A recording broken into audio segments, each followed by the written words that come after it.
Hello and welcome to HMG Network, broadcasting from the Greater Washington Metropolitan Area. I am Freeman Singarankapo, and this is a special coverage of September 11th Memorial. And I'd like to give you a huge welcome to all those of you who are joining us, especially if you're joining us from the social media platforms. We want to say thank you, we want to say welcome, and do want to also remind you before we jump right in the conversation to please go right ahead and subscribe. Click right at the bottom where it says subscribe, like, share, or follow, depending on the platform that you are seeing this broadcast from, so that you may be able to follow us to know every time we releasing a new video, every time we broadcasting in real time, so that you can be able to follow our conversation and be a part of it as well. So again, it is a privilege to be sitting right in front of you right now. As you can see, I'm in my vehicle. I'm not at the studio as I would normally be right now when I'm speaking with you. But given that we have so many things going on, I wanted to make sure that I just take a brief moment and share with you my version of September the 11th and what I remember on this tragic day here in the United States. And I want to make sure that for those of you who have no idea why September the 11th Memorial is so important here in the United States, nearly 3,000 lives perished on that day from terrorism, and this country has never been the same ever since then. So many things have changed. As I recalled, up to this very day, this country has never been the same. And I just want to extend my condolences to the families of those nearly 3,000 lives who perished. We want to say we still remember you, and we still think of you. And on this day that you remember your loved one, we are in solidarity with you. Our prayers and thoughts are with you as you remember this tragic day.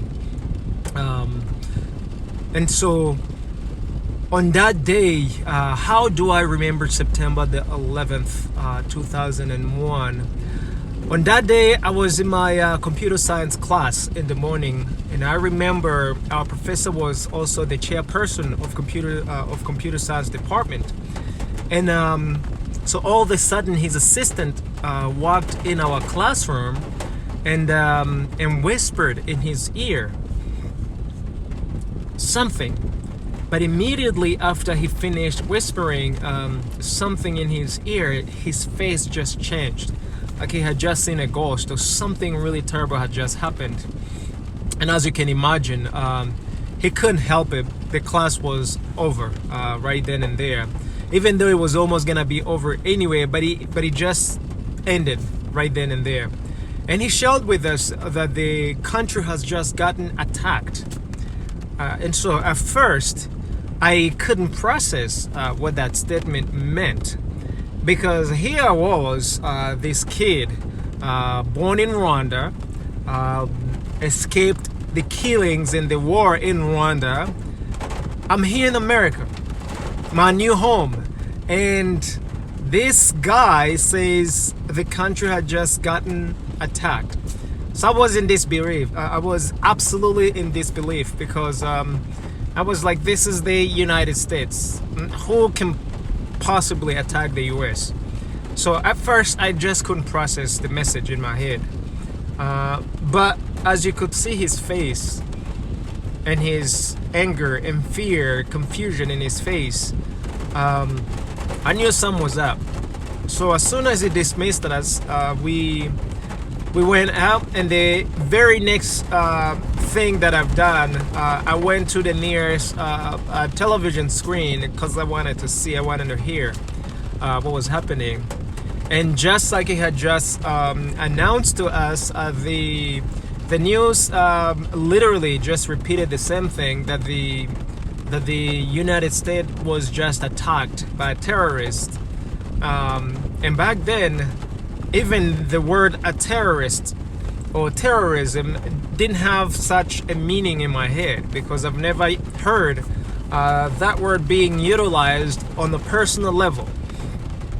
So I heard for the first time the word terrorism and the word terrorists. That there were hijackers who attacked the country using these big planes. And of course, they had captured the plane going through the World Trade Center. And it was just a disbelief. It was just crazy. And I remember my stomach dropped. I felt a sense of fear. And I was like, man, if the war can find us here in the United States, we can't hide. We cannot possibly hide.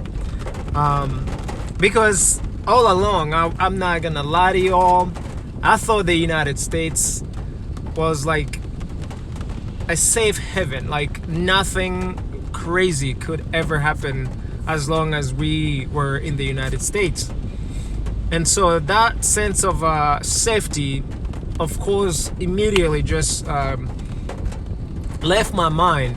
And I was just thinking like, man, where can we possibly go? In Rwanda, we fled the war from 1990 all the way to 1994. The country was small, and we did what we had to do then. And so in the United States, I was like, man, this is a whole kinds of warfare. Where are we gonna do? What are we gonna do? And the fact that I was not living with my parents, I was at school, as you can imagine. So I was like, man, what am I gonna do? So I called at home and we were just discussing what had just happened. And right then and there, I knew that this country would never be the same. Just like when the war started in Rwanda, I knew I was a kid then, but I definitely know that things weren't gonna be the same, because from that day up until we left the country, nothing was normal anymore. But just the fact that 9/11 found us in America and took the lives of nearly 3,000 people, just brought back those old memories from Rwanda, the genocide and the pre-genocide. It was just crazy. It was just crazy remembering and just experiencing it. And seeing those faces on television, people in disbelief, people crying, people going through all crazy roller coasters of emotions. It was just terrible. It was just terrible. I remember just thinking like, man, what are we gonna do? I knew for sure that, if it came to fleeing again, we were going to flee. But this time, I was on my own, and it was a little bit of, it was just one of those feelings where you're not sure what to do, where to start. But I knew literally that if it came to it, I was ready. I had to go. But I just didn't know where, because America and war, America and terrorists, America and terrorism, that was something new in my head. Except that I only had one reference, that when it comes to a war, you just run. You just run for your life when you have to run. And of course, the World Trade Center, those images from the World Trade Center, and afterwards from the Pentagon, and later afterwards from Philadelphia. Man, it was crazy. It was crazy remembering of that. But one thing that America, the United States, and the rest of the world became a state of fear. So many things changed.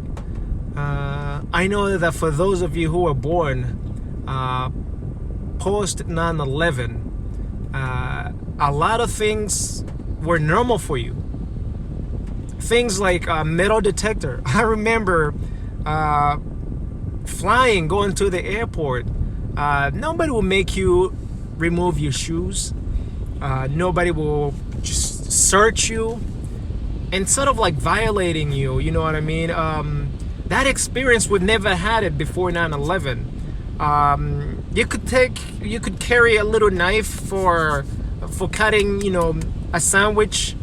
You could carry a whole lot of different metal with you, and that was okay because nobody could have ever thought that a knife could be used as a weapon. And so we had an introduction of metal detectors. We had an introduction of cameras.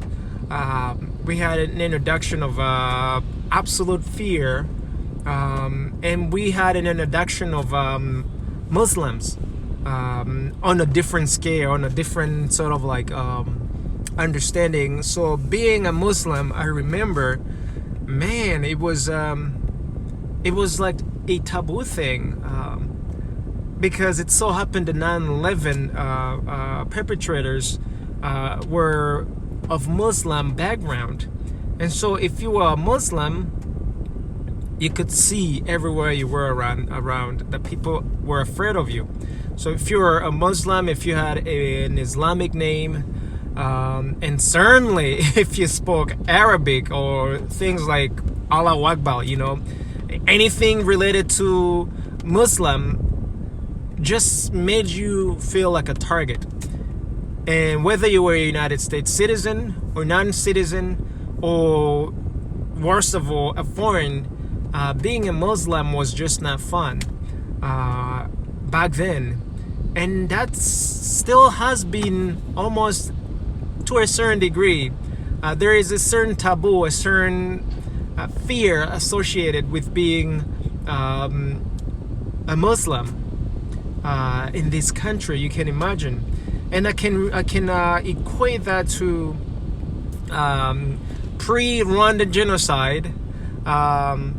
Being a Muslim here, the way you felt as a Muslim, it is the way Rwandese people from the ethnic Tutsis felt, because the government sought out every Rwandese of Tutsi ethnic as a potential perpetrator against the Rwandan government. The same way being a Muslim here in the United States was received or was seen as a potential perpetrator against this great land, against this great nation, which is not the case. With facts, that's not the case. And then post Rwandan genocide, in post-Rwandan genocide, a person from the ethnic Hutu will be regarded or will be treated almost the same way a Muslim was treated here. You know what I mean? There is the association of fear, association of a terrorist, association of just like someone who's wishing the rest of the country, the rest of the community, nothing but bad things. And that is absolutely not the case, whether you're a United States citizen, non-citizen, or even a foreigner who happens to be a Muslim. Not every Muslim is a terrorist. And Islam as a religion, is not a terrorist organization. Nor does it represent or advance terrorism as an ideal. The same thing in Rwanda. A person of ethnicity Hutu isn't a genocider, hasn't committed genocide, or hasn't been a part of the genocide, or speaks for or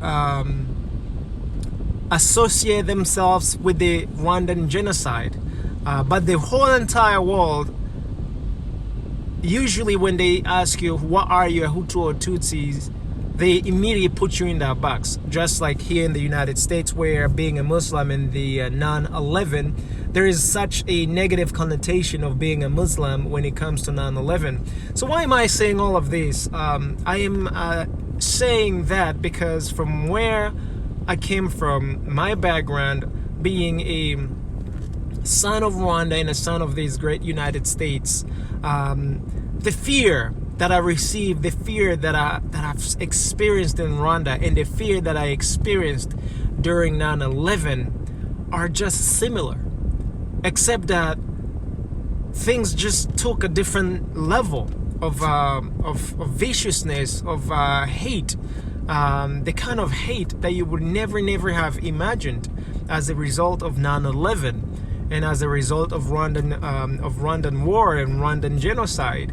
So it has been such crazy experience, whereas you realize that people can easily mistake you for a terrorist. If you are a Muslim, and people can easily mistake you for a genocider if you are a Hutu, just because the images that we have seen from the media have always suggested that a Muslim is a terrorist and a Hutu is a genocider, when it is not the case. And so 9/11 has really changed the United States that I knew before and the United States that I know right now. 9/11 brought about good change and terrible changes. From the safety standpoint, the security standpoint, 9/11 locked down this country. Absolutely locked down this country, in my opinion. I remember before 9/11, here in Washington, D.C., you could go to Capitol Hill, you could go to the White House.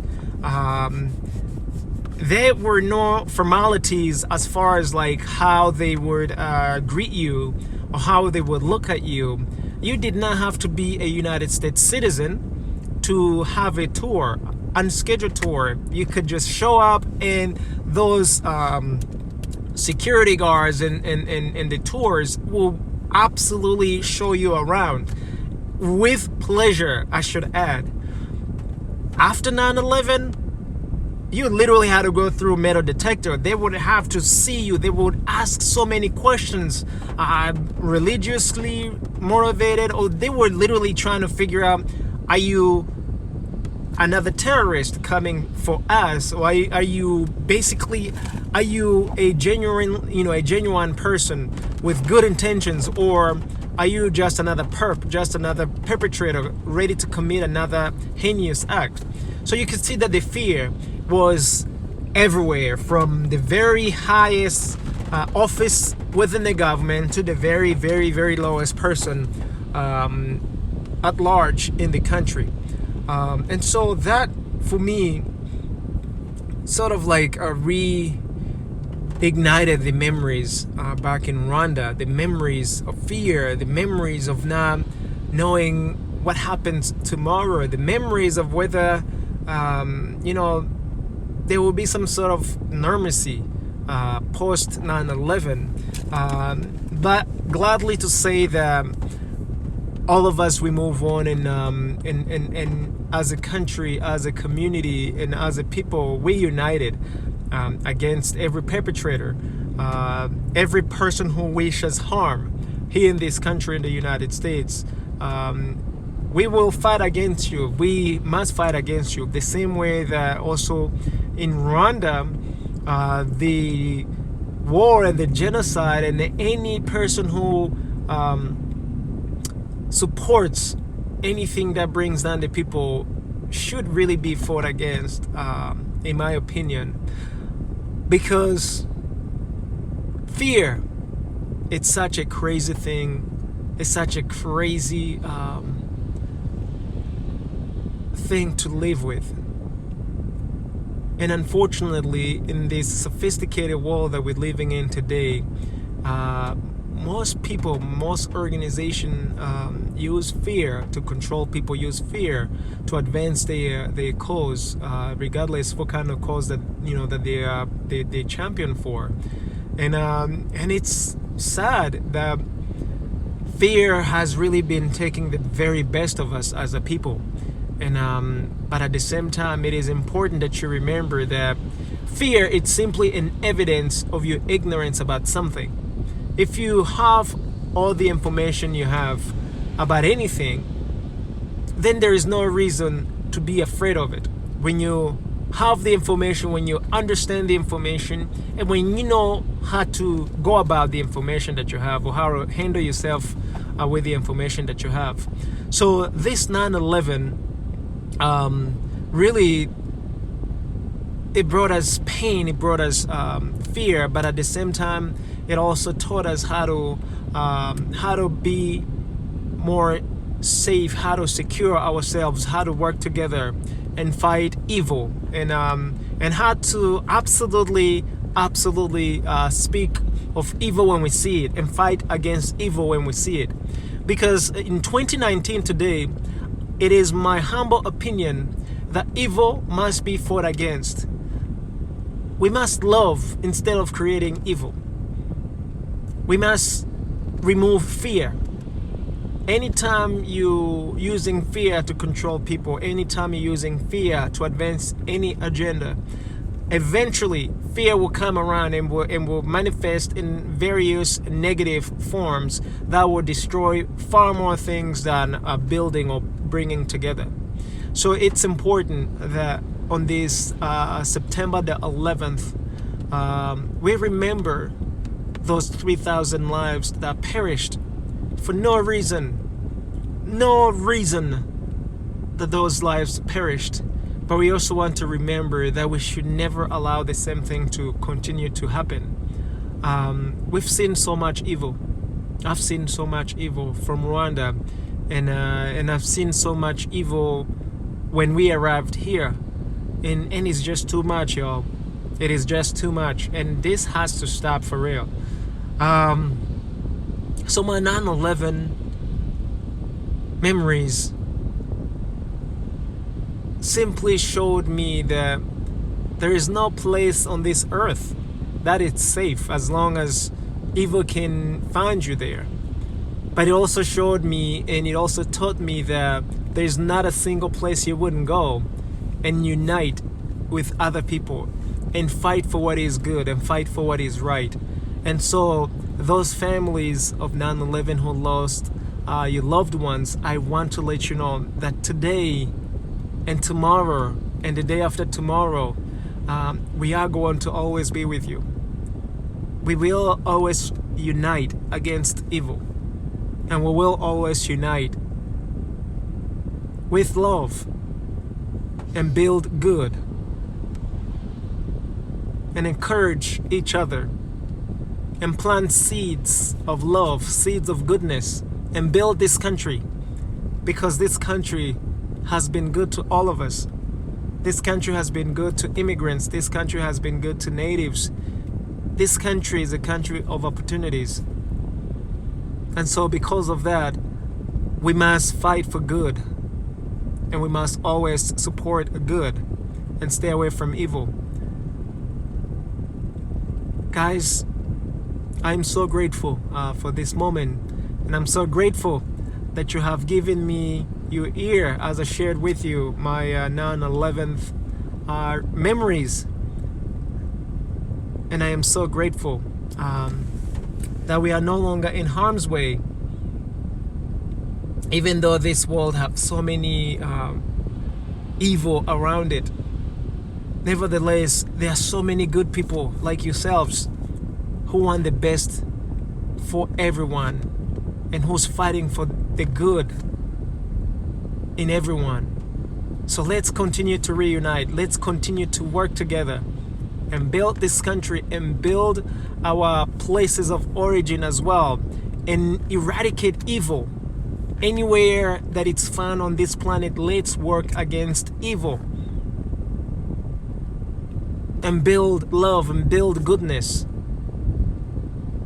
So again, thank you so much, guys, for tuning in. I will be coming back from the studio later on, and we will have an extended of this 9/11 remembrance memorial. And I'd like to say, please do join us if you can. And by the way, if you have already subscribed, you will immediately be notified when the live broadcast does start. It doesn't matter which platform. We have technology that allows us to reach massive millions of people all in one. You don't have to be stuck on your television. You don't have to be stuck in one single spot. Anywhere you could be, we can find you. We can hang out with you. We can share with you. And I just want to say that it is such a privilege to have this moment, to share this moment with you. And I just want to wish you all well. I wish you peace. I wish you love. And again, my condolences to the families of the victim of 9/11, who really perished for no reason, in my humble opinion. And we are with you today. Our prayers and thoughts are with you today, are with you tomorrow, and always. Thank you. This has been Freeman Singular Couple with HMG Network. Thank you so much, guys, and you have a super fantastic day.